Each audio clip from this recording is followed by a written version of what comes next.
ఆత్మనే ప్రణతః క్లేశనాశాయ గోవిందాయ నమో నమః.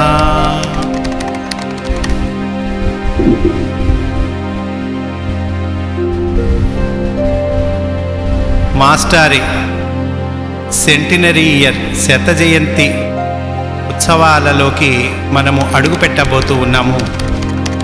ఈ సందర్భంగా మాస్టారు సంకల్పించి యువత పైకి రావాలి, యువత ఆధ్యాత్మిక మార్గాన్ని చక్కగా అందిపుచ్చుకోవాలి అని చెప్పి యువత కొరకై ప్రత్యేకమైనటువంటి కార్యక్రమాలు అనేకమైనటువంటివి ఏర్పాటు చేశారు. మాస్టారి శారీరక ఆరోగ్యము సహకరించకపోయినప్పటికీ కూడా యూత్ ఈ మాస్టారి ప్రణాళికను అందుకోవాలి అనేటువంటి చక్కటి సంకల్పంతో ఈ కార్యక్రమాలను ఆయన నిర్వహణ చేస్తూ ఉన్నారు. అందువల్ల ఈ సందర్భంగా మనము విద్యా విధానము ఎట్లా ఉన్నది, యువత ఎటువైపు వెళుతూ ఉన్నారు, యువత ఏమి అందుకోవాలి, ఇది కొద్దిసేపు మాట్లాడుకుందాం. చదువు యొక్క ప్రాముఖ్యత పెరిగింది, ఇది అందరం ఒప్పుకోవాల్సిందే. ఎందుకంటే వెనక బిఏ చదివాడు ఆ ఊళ్ళో ఒక ఆయన అంటే గొప్ప కదండి, బిఏ చదివారంటే గొప్ప. ఈ రోజుల్లోనూ ప్రతి వాళ్ళు పల్లెటూరుకి వెళ్ళి చూసినా మీ పిల్లలు ఏం చేస్తున్నారంటే బీటెక్ అంటారు. ఇది minimum. BTech, MTech, MBA, MCA, PhD, ఇట్లా ఇది చాలా కామన్గా అందరూ చెబుతున్నటువంటి డిగ్రీలు. అంటే ఏంటి, ఆ వెనకటి కాలం కన్నా ఇప్పటి కాలము చదువు యొక్క ప్రాముఖ్యత తెలుసుకున్నారు. ఒక్క 2 ఎకరాలు ఉన్నటువంటి రైతు కూడా, నాకు తెలిసిన ఉదాహరణలు చాలా ఉన్నాయి, ఆ 2 ఎకరాలు అమ్మి కాపురం పట్టణానికి మార్చి, దగ్గరలో ఉన్న టౌన్కి కాపురం మార్చి పిల్లల్ని చదివించుకుంటూ ఉన్నారు. అదేమిట్రా, 2 ఎకరాలు అది జీవనాధారం కదా, రైతుకు పొలం అనేటువంటిది సర్వస్వం కదా. మరి అలాంటప్పుడు ఆ 2 ఎకరాలు అమ్మితే ఎట్లా అంటే, పిల్లలు బాగుంటే చాలు కదండి, పిల్లలకి చక్కగా చదువు వస్తే చాలు కదండి అంటున్నారు. అంటే చదువు యొక్క ప్రాముఖ్యత తెలుసుకున్నారు, మంచిదే. ఇదే ఈ చదువు వలన రావలసిన పరమార్థము వస్తూ ఉన్నదా, చదువు వల్ల ఏమి రావాలి అది చేకూరుతూ ఉన్నదా లేదా, ఇది ప్రశ్నించుకోవాల్సినటువంటి విషయం. చదువు వస్తోంది, చదువు రావట్లేదు అంటానికి వీల్లేదు. ఎందుకంటే వాళ్ళ మార్క్షీటు, వాళ్ళ డిగ్రీలు, వాళ్ళ సర్టిఫికేట్లు చూస్తే 99 మార్కులు ఒకళ్ళకి, 98 మార్కులు ఒకళ్ళకి, ఇట్లా బోలెడన్ని డిగ్రీలు, బోలెడన్ని మార్కులు. చదువు వస్తూ ఉంది, చదువు వలన సిద్ధించవలసినటువంటి ప్రయోజనము సిద్ధిస్తూ ఉన్నదా. ఉదాహరణకు ఒకడు మంచి చదువు చదువుకున్నాడు, సివిల్స్ ఎగ్జామ్, ఐఏఎస్ ఎగ్జామ్ అంటాం కదండి, ఇది పాస్ అయ్యాడు. ఎంత గొప్పండి. మొత్తము ఆల్ ఇండియా మొత్తం మీద ఉండేది 1000 పోస్టుల లోపలండి. సివిల్స్ ఎగ్జాము 1000 పోస్టుల లోపల ఉంటాయి. ఈ 1000 పోస్టుల్లో వాడు సెలెక్ట్ అయ్యాడంటే ఎంత చదివి ఉండాలి, ఎన్ని పుస్తకాలు వాడి మస్తకంలో ఉండాలి, ఎన్ని మార్కులు వచ్చి ఉండాలి, ఎంత కష్టపడి ఉండాలి. కనుక వాడికి నమస్కరించవలసిందే. బాగుంది, సివిల్స్ ఎగ్జామ్ పాస్ అయ్యాడు, మంచి పెద్ద అధికారిగా ఉద్యోగం వచ్చింది, ఒక కలెక్టర్గా ఉద్యోగం వచ్చింది. కలెక్టర్గా ఉద్యోగం వచ్చిన తర్వాత వాడు లంచగొండిగా మారుతున్నాడు. అందరు కాకపోవచ్చు, కొంతమంది. ఇప్పుడు చదువు వల్ల ఏమి రావాలో అది వాడికి వచ్చింది అని అందామా, లంచగొండిగా మారుతున్నాడు. పోనీ అట్లా కాకపోయినా కూడా పని ఎట్లా ఎగ్గొడదామా అన్న దానిలో పిహెచ్డి చేస్తున్నాడు వాడు. పనిని ఎగ్గొట్టడం చాలా ఆఫీసుల్లో చూస్తున్నాం కదా మనం. తక్కువ శ్రమతో ఎక్కువ జీతం రావాలి, ఎట్లా వస్తుందా, షేర్ మార్కెట్లు ఇవన్నీ వాటి నుండి పుట్టినవే. తక్కువ శ్రమతో ఎక్కువ డబ్బులు రావాలి, ఎట్లా వస్తాయి ఇది ఆలోచిస్తూ ఉన్నాడు. పోనీ ఇది కాకపోయినా కూడా కింద వాళ్ళని ఎట్లా ఇబ్బందులు పెట్టాలి ఇది యోచిస్తూ ఉన్నాడు. ఇప్పుడు ఇట్లాంటి వాళ్ళందరికీ చదువు వలన ఏమి రావాలో అది వచ్చింది అని అందామా? జాగ్రత్తగా ఆలోచించాలి. ఎంత చదువు చదువుకుంటే ఆ పోస్ట్ వస్తుంది, ఆ హోదా వస్తుంది.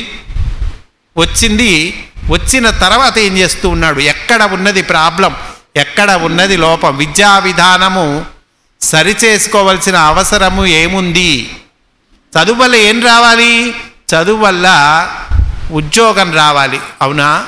చదువు వల్ల డిగ్రీ రావాలి, చదువు వల్ల కీర్తి రావాలి, చదువు వల్ల హోదా రావాలి, చదువు వల్ల డబ్బులు రావాలి. నిజమే, ఇవన్నీ కాదని కూడా అంటల్లా. ఉద్యోగము, డబ్బులు, డిగ్రీ, కీర్తి, హోదా ఇంత మాత్రము వస్తే చాలా. చదువు వల్ల రావాల్సినవి ఇవి మాత్రమే అని అనుకుంటే పొరపాటు పడ్డట్టే, దాని పరమార్థము సిద్ధించలేదు అని చెప్పాలి. చదువు వల్ల రావాల్సినది ఏమిటి? హిరణ్యకశిపుడు ప్రహ్లాదుడి దగ్గరికి వచ్చి చెబుతాడు, నాయన చదువుకోవాలి నాయన. ప్రతికూల పాత్రల ద్వారా కూడా ధర్మ ప్రబోధం జరిగింది. హిరణ్యకశిపుడు చెబుతాడు, కుమారా చదువుకోవాలి, చదువని వాడగ్నుండగు, చదివిన సదసద్వివేక చతురత కలుగున్. చదివితే ఏమొస్తుంది? సత్ అసత్తు ఈ రెంటికి తేడా తెలుస్తుందట. చదివిన సదసద్వివేక చతురత కలుగున్. చదువుగా వలయును జనులకు చదువించెదా ఆర్యులొద్ద చదువుము తండ్రి. మంచి టీచర్ల దగ్గర నిన్ను చదివిస్తాను, చదువుకోనాయనా అని చెప్తాడు. సత్ అసత్, ఇక్కడ అండర్లైన్ చేసుకోవాల్సిన విషయం ఏమిటి? చదివిన సద్ అసత్ వివేక చతురత కల్గున్ అంటే ఈ రెంటికి తేడా తెలుస్తుందట. సత్తు అసత్తుకి తేడా తెలుస్తుందట. అంటే ఏంటి? ఆత్మ అనాత్మ తేడా తెలుస్తుంది. ఆత్మ అనాత్మ అంటే ఏది నిత్యమైన వస్తువు, ఏది అనిత్యమైన వస్తువు, ఇది తేడా తెలుసుకోవాలి నాయన. అంటే చదువు వల్ల ఏం రావాలి? చదువు వల్ల నిత్యమైన వస్తువేంటి, అనిత్యమైన వస్తువేంటి, ఇది తెలియాలి, ఈ తేడా తెలియాలి.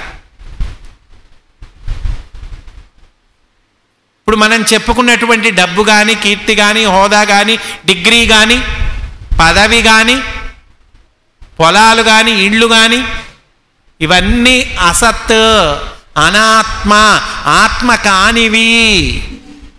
ఆత్మ అది భగవంతుడు కనుక నిత్యమైన వస్తువు భగవంతుడు ఒక్కడే. భగవంతుడు కానిదేమిటి, భగవంతుడు అయినదేమిటి, ఇది తెలుసుకోవాలి. సరే, చండు అమార్కుడు, చండామార్కులని ఇద్దరు టీచర్ల దగ్గర ఈ పిల్లవాడిని చేర్పిస్తాడు. ఇతడు ఎంతసేపటికి శ్రీహరి శ్రీహరి అంటున్నాడు, ఆ అలవాటు మానిపించి మన రాక్షస విద్యలేవో అవి నేర్పించండి అని చెప్పేసి ప్రత్యేకించి కోచింగ్ ఇప్పిద్దామని చేర్పిస్తాడు. తర్వాత కొంతకాలం గడిచాక ఇన్స్పెక్షన్కి వస్తాడు హిరణ్యకశిపుడు. ఇన్స్పెక్షన్కి వచ్చి అడుగుతాడు, నాయనా నువ్వేం చదువుకుంటున్నావు, ఒక్కసారి నా చెవులు తుప్పు వదిలిపోయేటట్టుగా మంచి పద్యం ఒకటి చెప్పరా అంటాడు. చదివించిది నను గురువులు, చదివితి ధర్మార్థ ముఖ్య శాస్త్రంబులు. ఓ చాలా చదివానయ్యా, మ్యాథ్స్, ఫిజిక్స్, కెమిస్ట్రీ చాలా చదివాను. చదివితి ధర్మార్థ ముఖ్య శాస్త్రంబులు, నే చదివినవి గలవి పెక్కులు, చదువులలో మర్మమెల్ల చదివితి తండ్రి. ఇది ఇక్కడ ఇది అండర్లైన్ చేసుకోవాలి. ఏంటది? చదువులలో మర్మము. అంటే చదువు వల్ల ఏమి రావాలో అది రావాలి, అది వచ్చింది నాకు అంటున్నాడు ప్రహ్లాదు. బోలెడన్ని చదువుతాము, రోజు సహస్ర గాయత్రి చేస్తాడు, పక్క ఇల్లు తగలబడిపోతుంటే పట్టించుకోడు. ఇప్పుడు ఈ సహస్ర గాయత్రి చేయటం వల్ల ఇతనికి ఉపయోగం ఉన్నదా అంటే భగవద్గీతలో 700 శ్లోకాలు కంఠోపాఠంగా అప్పచెప్తాడు. పక్కన ఇంట్లో సమస్య ఏదైనా ఉంది, తీవ్రమైన సమస్య, మనం వెళ్ళి సహాయం చేయగలిగిన సమస్య ఉన్నది అంటే పట్టించుకోడు.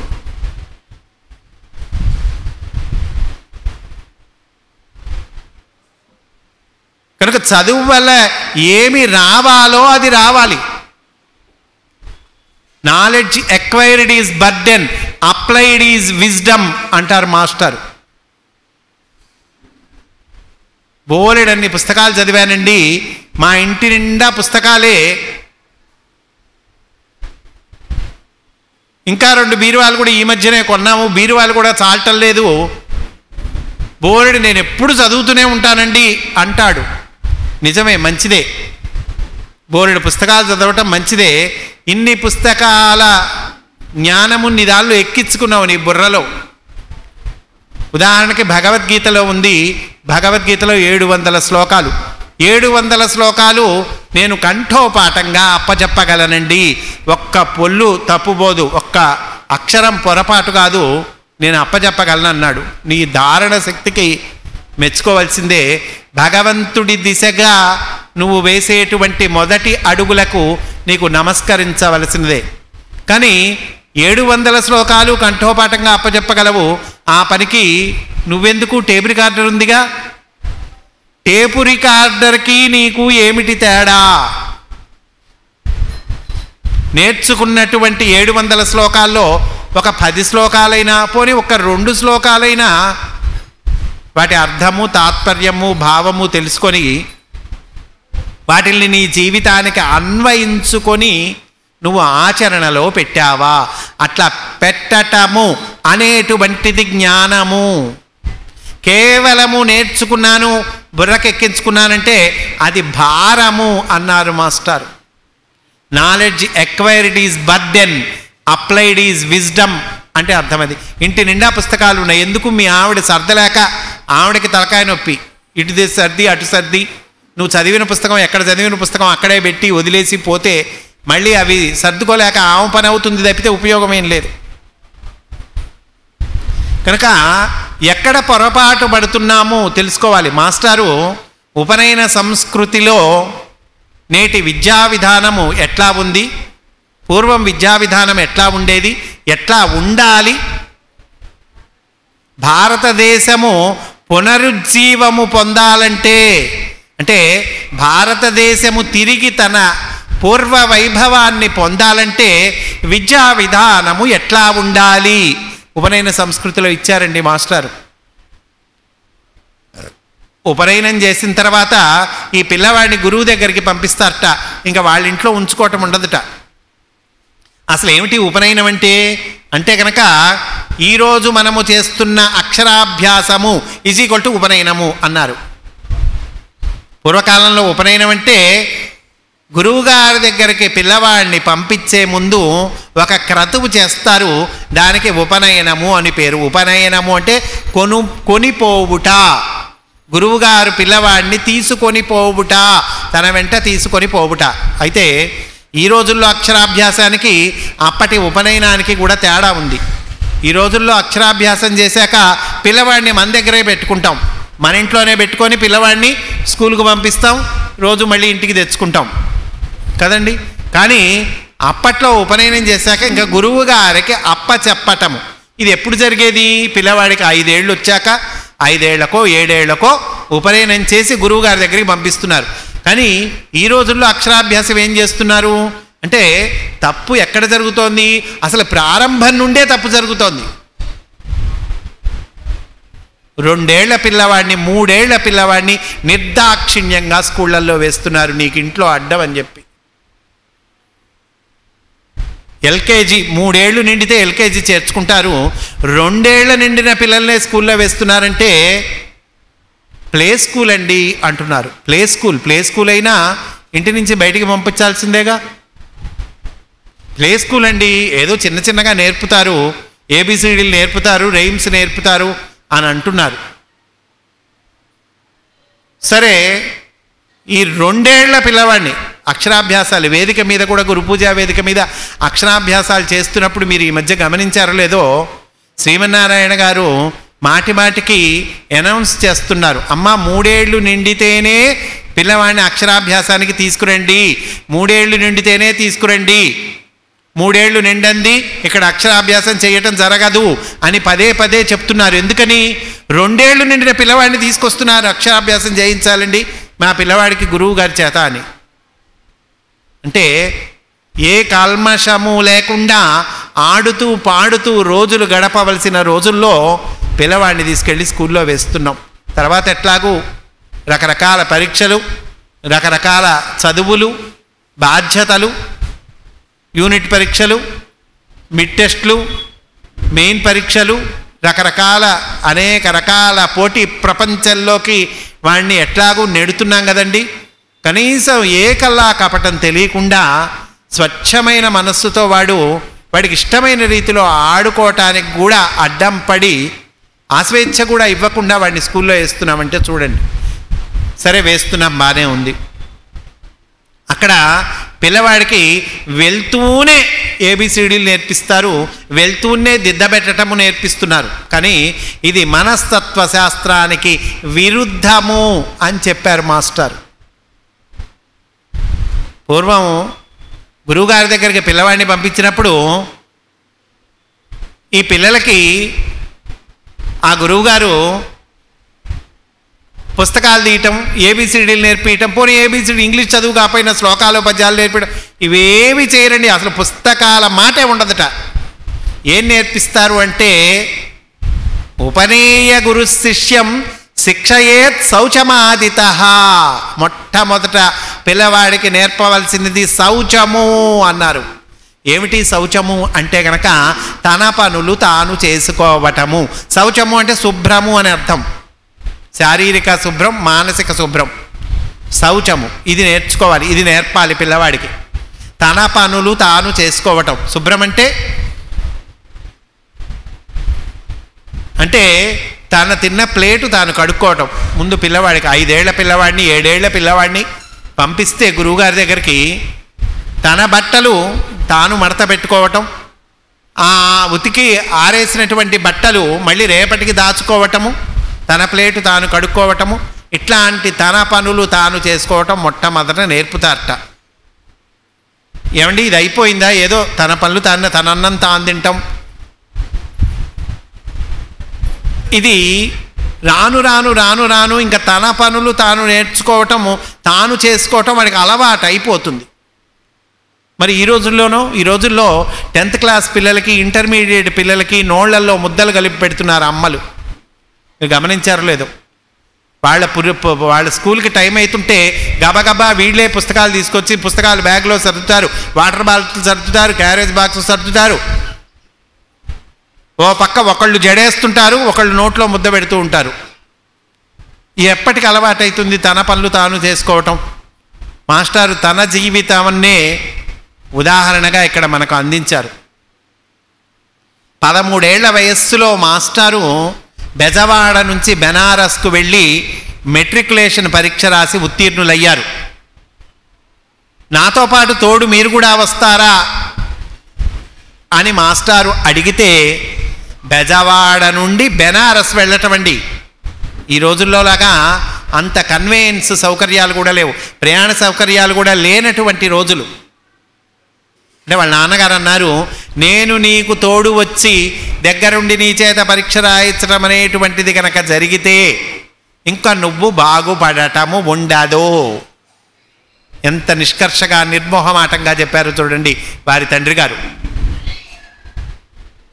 పరీక్ష రాసి ఉత్తీర్ణులై వచ్చారు. ఆ తర్వాత ఇంటర్మీడియట్లో చేరాలి. వచ్చి కాలేజీలో ప్రిన్సిపల్తో మాట్లాడి మీరు దగ్గరుండి చేర్పిస్తారా అంటే, నేను దగ్గరుండి నిన్ను చేర్పించటం అనేటువంటిది జరగదు. అట్లా చేర్పించటం అనేటువంటిది కనుక జరిగితే ఇంకా నువ్వు బాగుపడటం ఉండదు. అప్లికేషను ఎవరైనా రాస్తే కింద సంతకం పెడదాము, నా దస్తూరి అంతగా బాగుండదు కదా అని మాస్టర్ అభిప్రాయపడ్డారట. నీ దస్తూరి బాగుండకపోయినా సరే నువ్వే అప్లికేషన్ పూర్తి చేసుకోవాలి, నువ్వే ప్రిన్సిపల్ గారితో మాట్లాడాలి. అది నీ డ్యూటీనే. నువ్వే వెళ్ళి నువ్వే కాలేజీలో చేరాలి. నేను రావటం చేర్పించటం ఉండదు. ఒకవేళ రమ్మంటే కనుక నేను వస్తే కనుక ఇంకా జీవితంలో నువ్వు బాగుపడటము ఉండదు. మాస్టర్ చెప్పారు, మా తండ్రి గారు అంత నిష్కర్షగా అంత నిర్మోహమాటంగా చెప్పటం వల్ల, ఆ శిక్షణ మా తండ్రి గారు మాకు ఇవ్వటం వల్ల నేను ధైర్యంగా ఈరోజు వెళ్ళగలుగుతున్నాను, నేను తెలుసుకున్న సత్యాన్ని ధైర్యంగా చెప్పగలుగుతున్నాను అన్నారండి మాస్టర్. సరే, ఇంటర్మీడియట్ అయిపోయింది.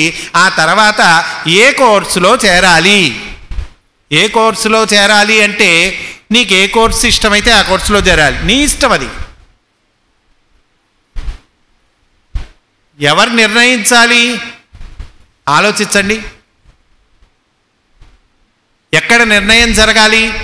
నీ అభిరుచి, నీ స్వభావము, నీ టాలెంటు, నీ ఇంట్రెస్టు ఎక్కడ ఉంటే, ఎందులో ఉంటే ఆ కోర్సు నువ్వే నిర్ణయించి తీసుకో.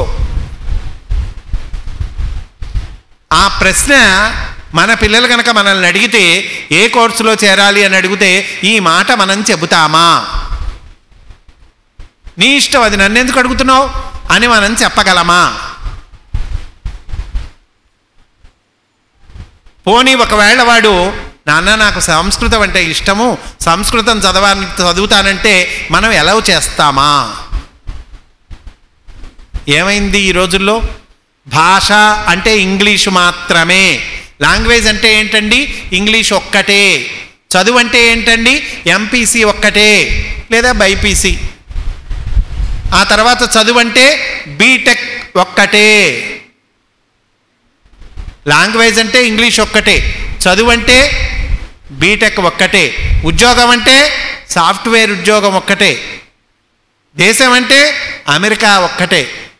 ఇట్లా మూసబోసినట్టు ఒక ప్రీ ఆక్యుపైడ్ అభిప్రాయం మనం లోపల పెట్టుకొని పిల్లల్ని పెంచుతున్నాం. వాడి అభిరుచి మనకు అక్కర్లా.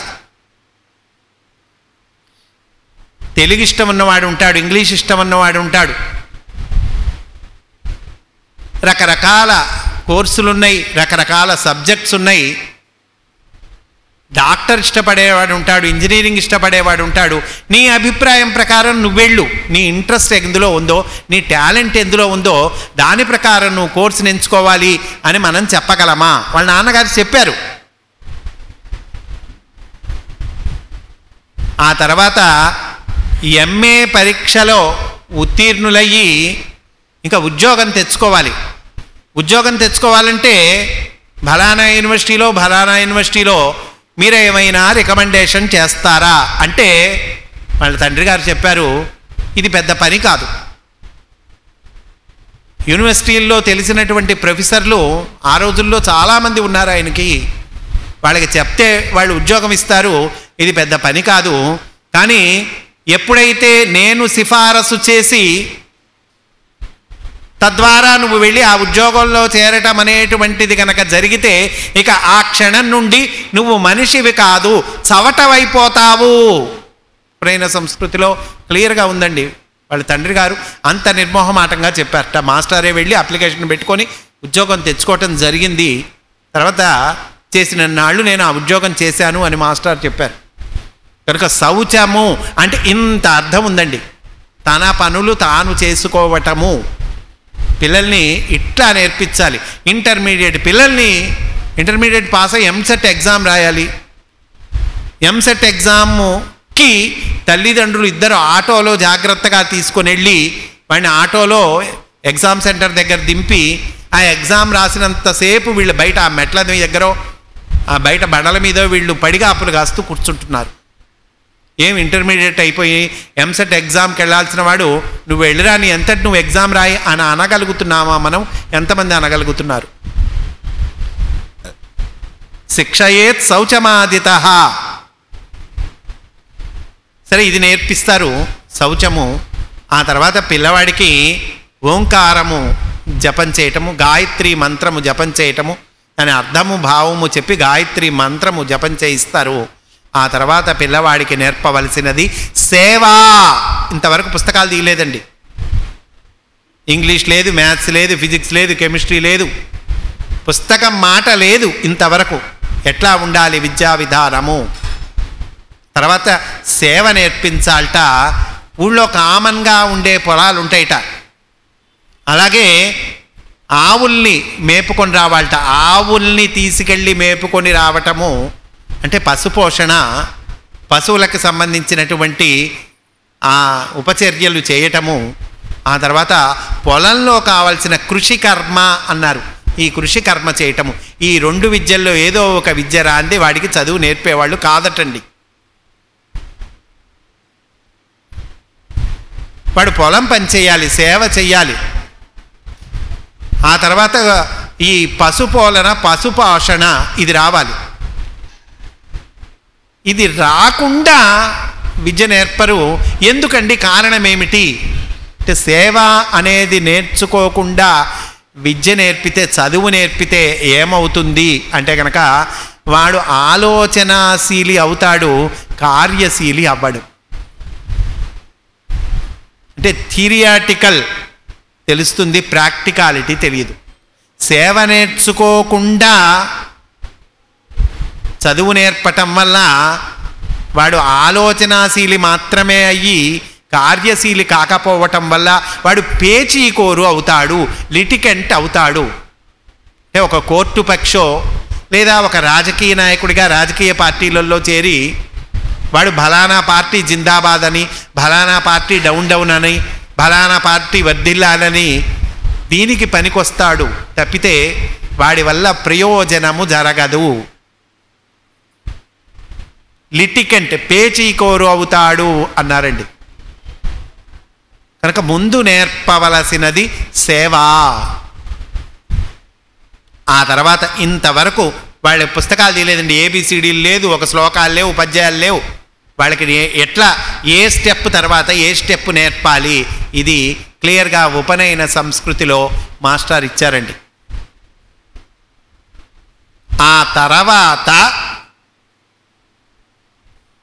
వాణ్ణి భిక్షాటన అన్నారు. ఎందుకండి ఈ భిక్షాటన? భిక్షాటనకి పంపించటం ఎందుకు అంటే కనుక అక్కడ రాజుగారి పిల్లవాడు వచ్చేవాడు గురువుగారి దగ్గరికి, ఒక బంటు పిల్లవాడు, ఒక అధికారి పెద్ద ఆఫీసర్ పిల్లవాడు వచ్చేవాడు, ఒక అటెండర్ పిల్లవాడు వచ్చేవాడు. అందరూ భిక్షాటనకు వెళ్ళేవాళ్ళు. భిక్షాటన నేను చెయ్యటం ఏమిటి? మా నాన్నగారు ఇన్ని డబ్బులున్న వాళ్ళు, మా నాన్నగారు ఇంత పెద్ద హోదా గల ఉద్యోగంలో చేసేవాడు మా నాన్నగారు, అటువంటి నేను భిక్షాటన చెయ్యటమా? ఈ కాంప్లెక్షన్ పోవాలి, అందుకని భిక్షాటన చేయాలన్నారు. మా నాన్నగారు, మా తండ్రి గారు ఇటువంటి వారు, ఇంత డబ్బులు గలవాళ్ళు, నేను భిక్షాటన చెయ్యటమా అనేటువంటి అహంకారము పోవాలి. అహంకారము పోవటము అనేటువంటిది ఏ స్టేజ్లో పడాలో చూడండి. మన భారతీయ సంస్కృతిలో, మన విద్యా విధానంలో ఈ అహంకారాన్ని పోగొట్టడం అనేటువంటి స్టెప్పు ఏ వయస్సులో పెట్టారో చూడండి, ఒక్కసారి ఆలోచించండి. ఇంకా రాను రాను పోను వాడేదో డిగ్రీలు సంపాదించి చదువులు, బోలెడు మార్కులు, పెద్ద ఉద్యోగము, తండ్రి గారు బోలెడు ఆస్తులు, ఇవన్నీ కట్టుదిట్టమయ్యాక వాడికి అహంకారం పొమ్మంటే పోదు ఇంకా. కనుక ఈ చిన్న వయస్సులోనే అహంకారం అనేటువంటిది నిర్మూలించటము జరగాలి. రామకృష్ణ పరమహంస గారు ఆయన జీవితంలో అనేక సాధనలు చేయటం జరిగింది. రామకృష్ణ పరమహంస గారు చెయ్యని సాధన లేదండి ఆయన జీవితంలో. అహంకారాన్ని తొలగించుకోవటానికి కొన్ని సాధనలు ప్రత్యేకంగా చేశారు ఆయన రామకృష్ణ పరమహంస గారు. ఏమిటి ఆ సాధనలు అంటే కనుక, యాచకులు భిక్షగాళ్ళు ఆహారము తిరగా వాళ్ళు పారేసినటువంటి ఎంగిలి విస్తరాకులు ఉంటాయి కదండి, అవన్నీ ఆయన జాగ్రత్తగా సరిచేసి అవి ఉంచవలసిన చోట ఉంచి ఆ ప్రాంతాన్ని శుభ్రం చేసేవాళ్ళట. జాగ్రత్తగా చూడండి, ఆలోచించండి. రామకృష్ణ పరమహంస గారు అంతటి మహానుభావులు అహంకారము తొలగించుకోవటానికి చేయవలసిన సాధన. అట్లాగే సేవకులు ఉండేవాళ్ళు, ఆ సేవకులు వాడినటువంటి బాత్రూమ్స్ ఉంటాయి కదండి, ఆ బాత్రూమ్స్ తన ఈ గడ్డానికి సంబంధించినటువంటి జుట్టుతో ఆ బాత్రూమ్స్ శుభ్రం చేసేవాళ్ళట. మాస్టారు శ్రీరామకృష్ణుని జీవిత చరిత్ర అని మాస్టారు రచించినటువంటి గ్రంథం ఉంది, అందులోనే ఉంది, చాలా క్లియర్గా ఉంది. భిక్షగాళ్ళు తిని పారేసినటువంటి ఎంగిలి విస్తరాకులు శుభ్రము చేయటము. దేనికి చేశారు రామకృష్ణ గారంటే అహంకారము తొలగించుకోవటానికి చేయవలసినటువంటి సాధన. అట్లాగే ఉపనయనము పూర్తి చేసుకొని గురువుగారి దగ్గరికి చేరిన పిల్లవాడికి భిక్షాటన చేయిస్తారు. ఎందుకు అంటే నేను బలానా పెద్ద ఆయన కుమారుణ్ణి, ఇన్ని డబ్బులు ఆస్తున్న వాళ్ళ కుమారుణ్ణి, అంత పెద్ద ఆఫీసర్ కుమారుణ్ణి అనేటువంటి అహం వీడికి తొలగాలి. అహం తొలగటము, ఆ బీజము ఏ వయసులో పడాలి చూడండి, ఆ వయస్సులో, ఆ చిన్నపిల్లలుగా ఉన్న వయస్సులో పడాలి. తర్వాత వీడేదో డిగ్రీలు సంపాదించి, వీడేదో ఉద్యోగం సంపాదించి, తండ్రి ఆస్తి వచ్చి, వీడు సంపాదించుకున్న ఆస్తి వచ్చి, అప్పుడు పొమ్మంటే అహంకారం పోదు, ఎక్కడికి పోదు. పైగా ఈ అహంకారానికి ఒక విచిత్రమైన స్వభావం ఉంది. ఏంటా విచిత్రమైన స్వభావం అంటే మనకి తెలియకుండా మనలో ప్రవేశిస్తుంది అహంకారం. మనకి తెలియదు. ఉపన్యాసం చెబుతున్నాము, 4 చోట్ల నలుగురు బట్టలు పెడుతున్నారు, దోతులు చాపలు పెడుతున్నారు, పూలదండలు వేస్తున్నారు, శాలువాలు వేస్తున్నారు, నువ్వు ఎంత బాగా చెబుతున్నావయ్యా అంటున్నారు అనంటే పైకి అంటూనే ఉంటాడు, ఇది నాదే ఉందండి, అంతా భగవంతుడి దయ అంటూనే వీడి లోపల వీడికి తెలియకుండా అహంకారము ప్రవేశిస్తుంది. మనకి తెలియకుండా మనలో ప్రవేశిస్తుందటండి అహంకారంకున్న స్వభావం. కనుక అహము తొలగాలి, అందుకని భిక్షాటన చేయిస్తారు. తర్వాత సేవ, ఈ సేవ చేసటానికి సంసిద్ధుడైనటువంటి వాణ్ణి, ఈ సేవ చేయటానికి దీక్ష వహించినటువంటి వాణ్ణి, వీణ్ణి వటువు అంటారు అని చెప్పారండి. వటువుకి డెఫినేషన్ అది. అంతేగాని కాస్త పసుపు బట్ట కట్టుకొని కాస్త జంజం పోగేసుకొని ఆ రావి మండ పట్టుకున్నాడు అనగానే వటువు అంటానికి వీల్లేదు. వటువు అంటే సేవ చేయటానికి నేను సిద్ధము, ఓకే, ఎస్, ఐఎమ్ రెడీ అన్నటువంటి వాణ్ణి వటువు అనాలి అన్నారు. సరే, బాగుంది, సెంటినరీ ఇయర్, అందువల్ల యువత పైకి రావాలి, యువత అందుకోవలసినది అందుకోవాలి, మాస్టారి తత్వాన్ని వాళ్ళు చక్కగా అందుకొని వాళ్ళు పురోగమించాలి అనేటువంటి సంకల్పంతో అనేక కార్యక్రమాలు పెద్దలు సమయము వెచ్చించి, మాస్టారు తన శారీరక ఆరోగ్యాన్ని కూడా లెక్క చేయకుండా ఆనందకృష్ణ గారు ఇటువంటి కార్యక్రమాలు నిర్వహణ చేస్తూ ఉన్నారు. ఎంతమంది వస్తున్నారు, ఎంతమంది పాల్గొంటూ ఉన్నారు. ఆన్లైన్లో అనేకమైనటువంటి కోర్సులు నేర్పిస్తూ ఉన్నారు. వేద పఠనము, గురుస్తుతి, గ్రంథగోష్ఠి, తత్సంబంధమైనటువంటి క్లాసెస్ అన్నీ కూడా మొదలవుతున్నాయి. కొన్ని మొదలైనవి, కొన్ని మొదలు కాబోతూ ఉన్నాయి. ఎంతమంది చేరుతూ ఉన్నారు? చేరకపోవటానికి పేర్లు ఇవ్వని వాళ్ళు కూడా కొంతమంది ఉన్నారు. మనతో పాటే తిరుగుతున్న వాళ్ళే యూత్. ఇచ్చిన వాళ్ళలో కూడా పూర్ణంగా అటెండ్ అవుతూ ఉన్నారా? అవ్వకపోవటానికి కారణమేమిటి అని కనుక మనం అడిగితే, ఆ అవ్వకపోవటానికి, క్లాసెస్కి అటెండ్ అవ్వకపోవటానికి కానీ, పేర్లు ఇవ్వకపోవటానికి కానీ కారణమేమిటి అని అంటే, కామన్గా మనకి వాళ్ళు చెప్పేటువంటి కారణము, అనేక కారణాలు ఉండొచ్చు. కామన్గా చెప్పేటి కారణం ఏంటంటే, టైం ఎక్కడ కుదురుతుందండి, అంతే కదా. మేము సాఫ్ట్వేర్ ఉద్యోగము, చదువులు, పరీక్షలు, టైం ఎక్కడ కుదురుతుంది? Time management. మనము టైము ఎన్నింటికి మనకి కుదురుతుందో, ఒక 24 గంటల్లో మనం ఏమేం పనులు చేస్తున్నాము, వేటికి టైం వెచ్చిస్తున్నాము, వేటికి టైము మనకి కుదురుతోంది అని జాగ్రత్తగా ఆలోచించుకుంటే మనకు అర్థమవుతుంది. టైం మేనేజ్మెంట్, సమయ పాలన, ఇది హనుమంతుడు మనకి నేర్పిస్తాడు. ఎక్కడ పొరపాటు పడుతున్నామో తెలుసుకోవాలి. హనుమంతుడు సముద్ర లంఘనము ప్రారంభించిన తర్వాత ఆయన వెంటనే ఈ ఒడ్డు నుండి ఆ ఒడ్డుకి టప్మని దూకలేదు. ఆయనకి మధ్యలో ఆటంకాలు ఎదురైనాయి, కష్టాలు ఎదురైనాయి. మొట్టమొదట మైనాకుడు అనేటువంటి కష్టం ఎదురైంది. మైనాకుడు అంటే అదొక పర్వతము, సముద్ర గర్భంలో దాగి ఉన్న పర్వతము. ఆయన పైకి వస్తాడు, ఆ పర్వతం మీద మానవాకారంలో నిలబడి హనుమంతుడి గమనాన్ని ఆపుతాడు, హనుమంతుడిని ఆపుతాడు. ఆగవయ్యా, నువ్వు రామకార్యం మీద వెళుతూ ఉన్నావు కనుక చాలా శ్రమకు వచ్చి వెళ్తూ ఉన్నావు, నా పర్వతం మీద కొద్దిసేపు విశ్రమించు, కాసిన్ని పండ్లు తిను, కొంత తేనె తాగు, తర్వాత మళ్ళీ నీ పని నువ్వు చేసుకో అంటాడు. అంటే మైనాకుడు చెప్పినటువంటిది మంచి ఉద్దేశంతో హనుమంతుడికి సహాయము చేద్దాము అని చెప్పి మైనాకుడు ఆపాడు. అయినా హనుమంతుడు సున్నితంగా తిరస్కరించి, నేను రాముడు విడిచిన బాణంలాగా ప్రయాణం చేస్తాను అని ప్రతిజ్ఞ చేశాను, పొద్దుపోయేలోపు నేను అదిగో ఆవలి ఒడ్డుకు వెళ్ళి ఆ లంకా నగరంలో అడుగు పెట్టాలి, అందువల్ల నేను తిరిగి వచ్చేటప్పుడు నిన్ను తప్పకుండా కలుస్తాను అని చెప్పి ఈ మైనాకుడు అనేటువంటి ఆటంకాన్ని సున్నితంగా తిరస్కరించి ముందుకు వెళతాడు.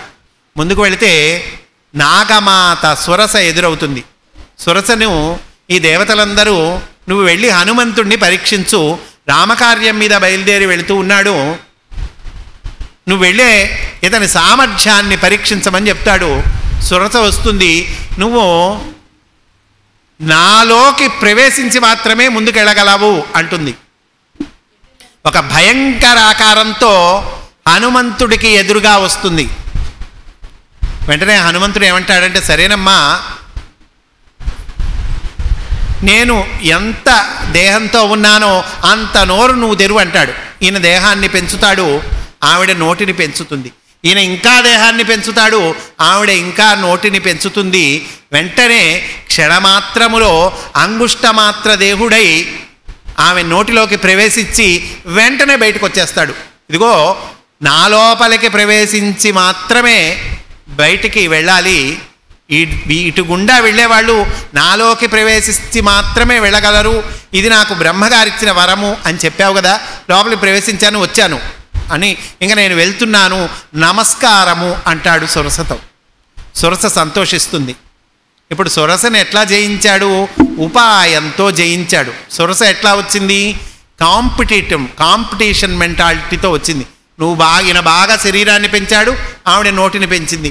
ఈయన ఇంకా శరీరాన్ని పెంచాడు, ఆవిడ ఇంకా నోటిని పెంచింది. అంటే ఇది రెండొక రకమైనటువంటి కష్టము. మైనాకుడు ఒక రకమైన కష్టం అనుకుంటే ఈవిడ రెండో రకమైన కష్టము. ఆవిడ కూడా ఆశీర్వదించింది, నాయనా నువ్వు తప్పకుండా రామకార్యాన్ని నెరవేరుస్తావు, ముందుకెళ్ళమంది. ఆ తర్వాత ఈయన మళ్ళీ వెళుతూ ఉంటే ఈయన స్పీడ్ని ఎవరో ఆటంకం పరిచినట్టు కనిపిస్తుంది. కిందకి చూస్తాడు, కింద సింహిక అనేటువంటి ఒక పెద్ద రాక్షసి కనిపిస్తుంది. ఈ సింహిక విషయం ఏమిటంటే, నీడను పట్టి ప్రాణిని లాగి ఆ ప్రాణిని చంపివేస్తుంది, తినేస్తుంది. మహాభయంకరమైనటువంటి రాక్షసి హనుమంతుడు ఎదురుగా వస్తుంది. ఇదే విషయం ఇక్కడ కూడా, ఆవిడ బాగా పెద్ద నోటిని తెరుస్తుంది, ఈయన కూడా తన శరీరాన్ని పెంచుతాడు.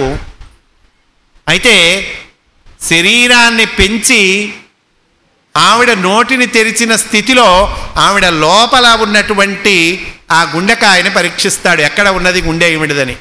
వెంటనే అంగుష్టమాత్ర దేహుడై ఆ సింహిక లోపలికి ప్రవేశించి ఆ గుండెకాయ పట్టుకొని ఆవిడ ఆయువు పట్టుకొని సింహికను చీల్చి సంహరిస్తాడు. ఆ తర్వాత ఆవలి ఒడ్డుకు చేరతాడు. అంటే 3 రకాల ఆటంకాలు, 3 రకాల కష్టాలు ఎదురైనాయి. టైం మేనేజ్మెంట్, సమయపాలన, ఎదురైన కష్టాలను ఎట్లా తట్టుకొని మనము ఆధ్యాత్మిక రంగంలోకి, రామకార్యంలోకి ప్రవేశించాలి, ఇది హనుమంతుడిని నేర్పిస్తాడు. మొదటిది సాత్వికపరమైన కష్టము అన్నారు. నిజానికి మైనాకుడు వచ్చింది మంచి ఉద్దేశంతో సహాయం చేద్దామని. కానీ ఒక ముఖ్యమైన పని మీద మనం వెళ్తూ ఉన్నప్పుడు, పొద్దుపోయేలోపు లంకానగరం వెళ్ళాలి అని అనుకున్నప్పుడు కాఫీలు టిఫిన్లు చేస్తూ కూర్చుంటే పని అవుతుందా? సాత్వికపరమైన కష్టాన్ని ఎట్లా ఎదుర్కోవాలి? రాజసికపరమైన కష్టాన్ని ఉపాయంతో ఎదుర్కొన్నాడు. ఇకపోతే సింహిక ఏమిట తామసికపరమైన కష్టము అన్నారు. అంటే తామసిక పరమైనటువంటి వాడు ఎట్లా ఉంటాడు? వాడి ప్రధానమైనటువంటి లక్షణం వాడికి అజ్ఞానము అన్నారు. హింస, క్రౌర్యము, ఏమరపాటుతనము, ఆలస్యము, బద్ధకము ఇవన్నీ తామసిక పరమైన వాళ్ళ లక్షణాలు. కనుక ఈ తామసిక పరమైన గుణం పట్ల మనం ఎట్లా ఉండాలి అంటే ఈ తామసిక పరమైన గుణాన్ని సంహరించాలి, బ్రతిమిలాడకూడదు. సింహికను సంహరించాడు హనుమంతుడు. ఆలస్యము, నిద్ర, బద్ధకము వీటిని సంహరించాలి. తెల్లవారే లేద్దామని అలారం పెట్టుకున్నాం. ఎందుకంటే మొద్దు అలారమ్స్ ఉండేవి, ఇప్పుడు సెల్ ఫోన్లోనే అలారం ఉంటుంది. 5ంటికి అలారం పెట్టుకున్నాం. గురు పూజల కార్యక్రమం, సేవ చేయాలి, లేదా రైలుకి వెళ్ళాలి, లేదా పరీక్షలు చదువుకోవాలి. దాని టైంకి ఆ అలారం మోగింది. ఆ అలారంలో, ఆ సెల్ ఫోన్ అలారంలో స్నూజ్ అనే ఒక దిక్కుమాలిన బటన్ ఉంటుంది. అది ఆప్షన్లు అడుగుతుంది. ఇప్పుడు కాదా, ఒక అరగంట ఆగి లేస్తావా, పోనీ ఒక గంట ఆగి లేపమంటావా, అసలు ఈ జన్మకి లేవా, అట్లా ఆప్షన్లు ఉంటాయి. అది నొక్కుతాడు, మళ్ళీ పడుకుంటాడు. మళ్ళీ మోగుతుంది, అది మళ్ళీ నొక్కుతాడు, మళ్ళీ పడుకుంటాడు. అంటే ఏం చేస్తున్నాడు? తామసిక లక్షణాన్ని బ్రతిమిలాడుతూ ఉన్నాడు. తామసిక లక్షణాన్ని బ్రతిమిలాడకూడదు, సంహరించాలి అని హనుమంతుడు చెప్తూ ఉన్నాడండి. అలారం రోగంగానే ఒక స్ప్రింగ్ లాగా లేచి పనిలోకి దూకగలగాలి. ఇది హనుమంతుడు నేర్పిస్తూ ఉన్నది. ఎందుకంటే ఏమయ్యా, ఆన్లైన్లో వేద పఠనమట నేర్పిస్తున్నారు, గ్రంథగోష్ఠి నేర్పిస్తూ ఉన్నారు. నువ్వు అటెండ్ అవుతున్నావా? అటెండ్ అవ్వకపోవట్లేదు. కారణం ఏమిటి అంటే ఏ టైం ఎక్కడుందండి. ఇప్పుడే లక్ష్మణదాస్ గారు మనకి చెప్పారు, బిజీగా ఉన్నాను అంటున్నాడు అంటే అది ఒక వ్యాధి లక్షణము అని చెప్పారు. బిజీగా ఉండకూడదు, యాక్టివ్గా ఉండాలి. ఇది మాస్టర్ చెప్పినటువంటిది. టైం కుదరకపోవటము అనేటువంటిది ఉండదు.